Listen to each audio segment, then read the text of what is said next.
ایک بار کا ذکر ہے کہ اللہ کے ولی کا ایک قافلہ مختلف علاقوں میں نیکی کی دعوت دیتا ہوا سندھ کے علاقے میں پہنچا۔ یہ وقت تھا دوپہر ڈھلنے کا۔ ناظرین، اس زمانے میں مسلمان لوگوں کی تعداد کی بات کی جائے تو کئی علاقوں میں 100 میں سے 10% مسلمان آباد تھے، یعنی مسلمان لوگوں کی بہت ہی کم تعداد تھی۔ ناظرین، سندھ کے ان دنوں گناہوں کی لوگوں کو سر عام دعوت دی جاتی تھی اور جگہ جگہ برائی کے اڈے قائم تھے۔ کفر و شرک اور فحاشی بدکار عام تھی۔ دینی معلومات نہ ہونے کے باعث لوگ گناہ اور بدکاریوں میں مبتلا تھے۔ اللہ کے ولی کا یہ قافلہ ایک ایسے محلے میں ٹھہرا جہاں ہر طرف چہل پہل تھی۔ شام ڈھلتے ہی چراغ روشن ہونے لگے، گانوں کی آوازیں گونجنے لگیں، عورتیں سر عام گناہ کی دعوت دینے لگیں، نوجوان ان گناہ کی دعوت پر کھینچتے چلے جا رہے تھے۔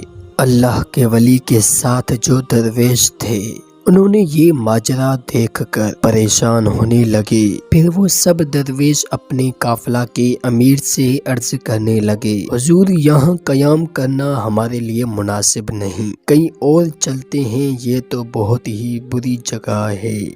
قافلہ کے سربراہ نے فرمایا، اے درویشوں، ہم یہاں اپنی مرضی سے نہیں آئے بلکہ ہم بھیجے گئے ہیں۔ امیر قافلہ کا جواب سن کر درویش مطمئن ہو گئے۔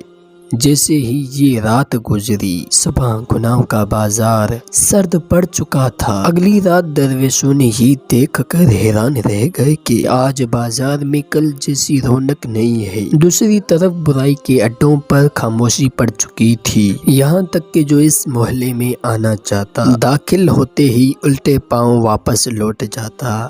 وقت گزرتا گیا، محلے میں ایسی تبدیلی آئی کہ یہ معمول بن گیا کہ بازار کی رونقیں ختم ہونے لگیں۔ بازار گناہوں کے اڈوں سے خالی ہونے لگا۔ بدکار عورتوں کا دھندا بند ہونے لگا۔ بدکار عورتیں یہ حالت دیکھ کر حیران اور پریشان رہ گئے۔ ایک دن ایسا آتا ہے، وہ بدکار عورتیں ساری جمع ہو کر آپس میں کہنے لگی، ہمارا کاروبار تو بالکل ہی بند ہو گیا ہے، اس کی کیا وجہ ہو سکتی ہے؟ خود بخود یہ بدلاؤ کیسے آیا؟ پھر وہ عورتیں کہنے لگی، جس دن یہ درویش یہاں آئے ہیں ہمارا کاروبار بالکل ہی بند ہو چکا ہے۔ پھر وہ عورتیں فیصلہ کرنے کے بعد کہنے لگیں، ہمارے محلے میں جو درویش آئے ہیں انہیں یہاں سے نکلنا پڑے گا، ورنہ تو ہم بھوکے مر جائیں گے۔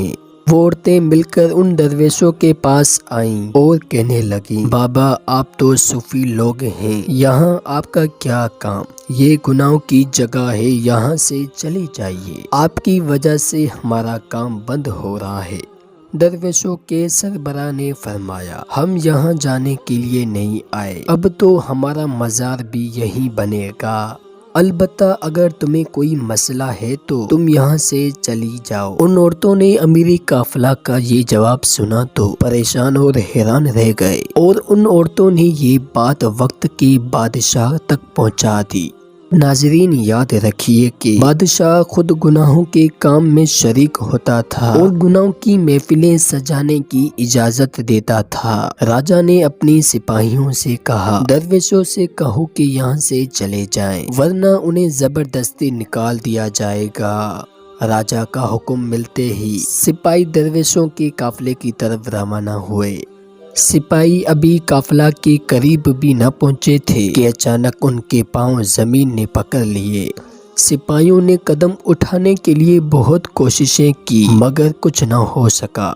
جب انہوں نے واپس جانے کی کوشش کی تو زمین نے پاؤں چھوڑ دیے۔ سپاہی گھبرا کر واپس لوٹ گئے۔ سپاہیوں نے یہ واقعہ راجا کو بتایا۔ چونکہ عورتیں بھی اس وقت وہاں موجود تھیں، ان عورتوں نے یہ واقعہ سنا تو وہ عورتیں حیرت میں ڈوبی یہ منظر دیکھ رہی تھی۔ ان کے دل کی دنیا زیر و زبر ہو گئی اور دلی طور پر اس بزرگ کو سچا ماننے لگی، اور وہ عورتیں بے ساختہ اس بزرگ یعنی اس قافلہ کے سربراہ تک پہنچی، ان کے قدموں میں گر کر تائب ہو گئیں اور دائرہ اسلام میں داخل ہو گئیں، اور وہاں پر مرد بھی موجود تھے۔ انہوں نے یہ عورتوں کا منظر دیکھ کر تو وہ مرد ان بزرگ کے دستے حق پر تائب ہو کر دائرہ اسلام میں داخل ہو گئے۔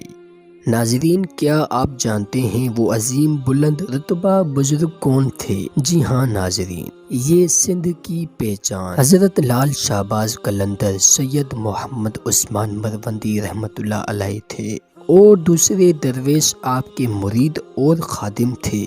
اور ناظرین، آپ رحمۃ اللہ علیہ کی مزار سیون شریف میں موجود ہے۔ ناظرین، جو ہم نے آپ کو یہ واقعہ بتایا، اس واقعے میں ہمیں کیا سیکھنے کو ملتا ہے؟